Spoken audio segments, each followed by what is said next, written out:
Já se sentiu inseguro sobre até que ponto deve partilhar algo da sua vida pessoal no LinkedIn? Imagine perder um cliente porque o seu perfil parecia frio demais. Bom, hoje vamos descobrir como encontrar o profissional perfeito. Profissional, entre aspas, obviamente. Esta mescla de humano barra especialista. Olá, eu sou o Pedro Caramês e este é o Fala LinkedIn, o podcast onde descomplicamos o LinkedIn para que consiga gerar impacto autêntico e oportunidades de negócio. Bem-vindos ao episódio 244. Antes de mais, subscreva o nosso podcast Fala LinkedIn na sua plataforma de podcast favorita, Spotify ou outras, para nunca perder um episódio. E já agora, se ainda não o fez, procure algumas informações sobre mim no mundo do LinkedIn e nas minhas diferentes outras redes sociais para acompanhar alguns dos conteúdos que publicamos e dicas que publicamos semanalmente. Bom, um dos quadros que vamos sentindo muitas das vezes é de facto esta grande discussão entre onde é que começa o pessoal e acaba o profissional, onde é que acaba um e começa o outro. É um tema que vamos sentindo de certa forma que há de alguma forma também aqui muita discussão à volta deste contexto. Ou se por um lado, e muitos dos clientes acabam por muitas das vezes nos contactar e me contactar muito nesta componente ainda muito defensiva de sentirem que têm algum constrangimento e algum prurido até em partilhar algo de natureza mais pessoal.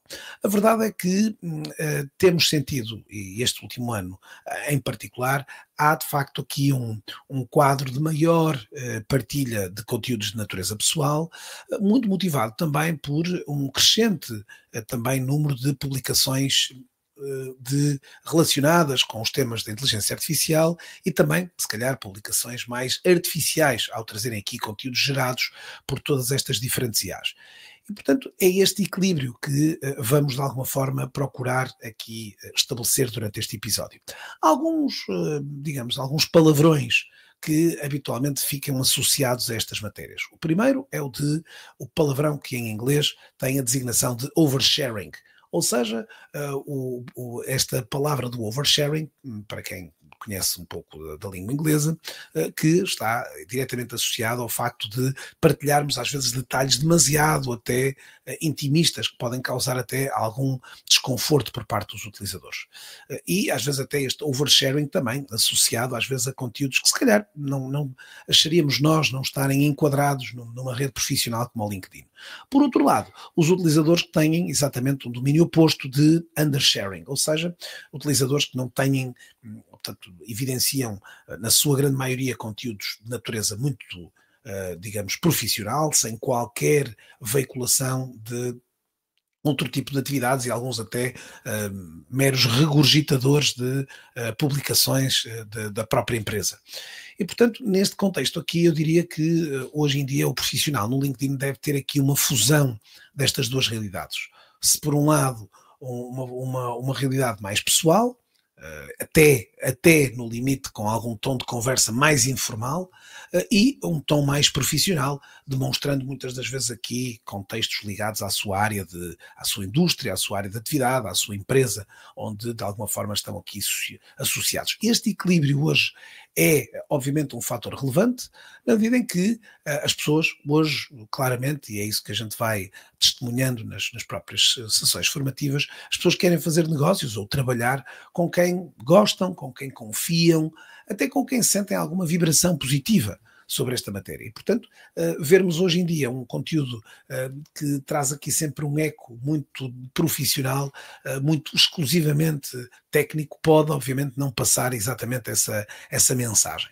Portanto, embora aqui a gente perceba também que, em alguns dos casos, essas publicações, que já há pouco falávamos, de publicações de índole pessoal, que hoje em dia acabam por muitas delas serem publicações que provavelmente são mais prováveis de ter viralidade versus as publicações técnicas que não geram tanta viralidade. No entanto, essas publicações mais pessoais nem sempre garantem novos leads ou até novas contratações ou outras afins. E, portanto, é esse equilíbrio que, de certa forma, deve aqui funcionar. Portanto, este toque pessoal, muito alinhado acreditamos nós, vá trazer estes clientes certos e repelir as pessoas que não se encaixam no nosso ADN. Agora, dentro disto, há algumas dicas que sejam importantes aqui para encontrarmos esta justa medida.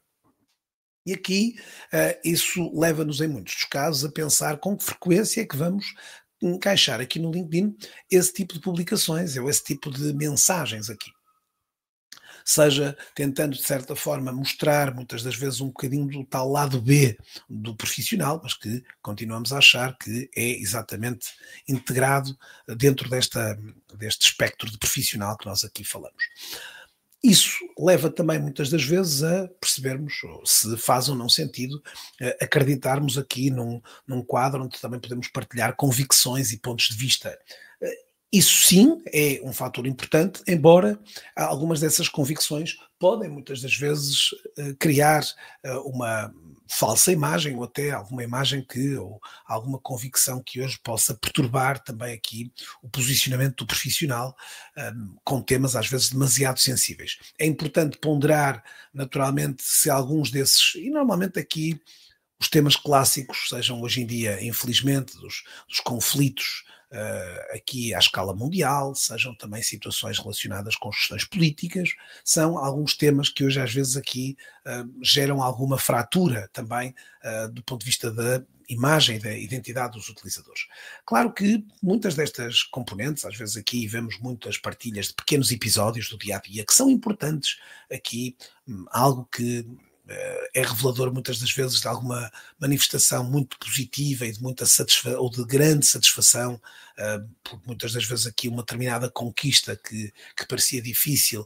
Há de facto algumas narrativas também muito associadas a narrativas de superação, de resiliência, de narrativas diversas que podem aqui terem espaço, embora muitos dos utilizadores, e não é incomum na atualidade de vermos também alguns utilizadores que acabam por sentir alguma hipocrisia associada a esse tipo de narrativas. Claro, temos que, obviamente, aqui cada um de nós deverá fazer um bom ensaio, se calhar numa fase inicial que esteja a tentar trazer mais esse conteúdo pessoal, de tentar ir identificar noutros utilizadores que estão na rede já algum dessa sua linha editorial, até para, em muitos dos casos, logo fazer um exercício de este conteúdo acho interessante de partilhar, este se calhar não teria coragem de o fazer. Não é?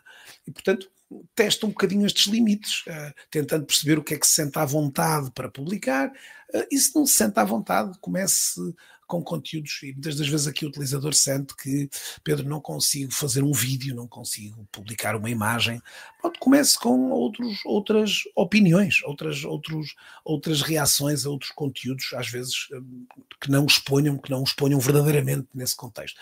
Hoje vamos sentindo que as selfies ou os conteúdos que expõem mais o utilizador visualmente acabam por gerar tipicamente maior impacto junto dos outros utilizadores e, portanto, isso pode de alguma forma ser conquistado aqui, até para ir percebendo um bocadinho que tipo de publicações geram mais reações e, claro, dentro naturalmente também sempre deste quadro de exposição maior ou menor, não é?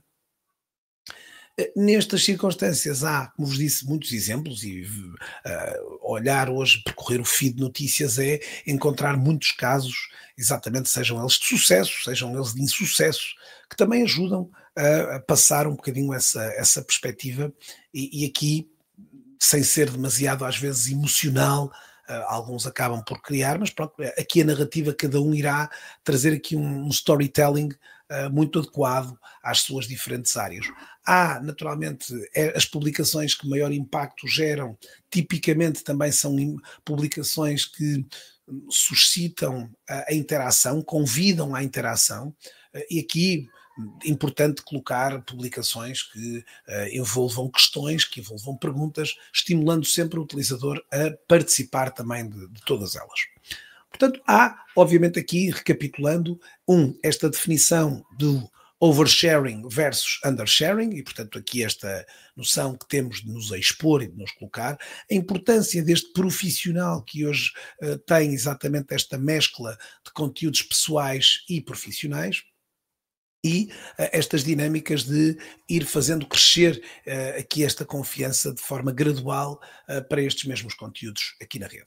Acredito que claramente vai sair beneficiado de conseguir trazer conteúdos que estavam se calhar muito engavetados ou até que pareciam apenas e só de um domínio facebookiano ou do Instagram. Traga-os para cá, contextualize, integre-os aqui na sua narrativa, exatamente com o objetivo. Portanto, hoje não podemos aqui também, às vezes acontece, de avaliarmos um utilizador por uma única publicação que fez, às vezes de índole pessoal, mas se calhar essa publicação já está decorrente de uma narrativa já mais longa de outras publicações que exatamente que conferiram essa mesma mescla. Bom, se gostou destas dicas, deixe-nos aqui um pequeno testemunho no Spotify ou no Apple Podcast. Adoraríamos muito e faria para nós toda a diferença. Partilhe este episódio com alguns colegas que lutam aqui diariamente para encontrar a sua voz no LinkedIn. Transmita-lhes que há, de facto, espaço para essas mesmas opções. E, claro, um convite aqui no LinkedIn. Estamos todos ouvidos. Diga-me, envie uma mensagem. Ouvi o episódio de hoje, o episódio 244, e gostaria muito de trocar novas ideias consigo. Ok? Obrigado pela sua companhia uma vez mais. Até ao próximo Fala LinkedIn, na próxima semana, onde continuemos a desvendar o poder da comunicação profissional e humana e humanizada. Um abraço e bom networking, bons contactos, bons negócios aqui pela rede.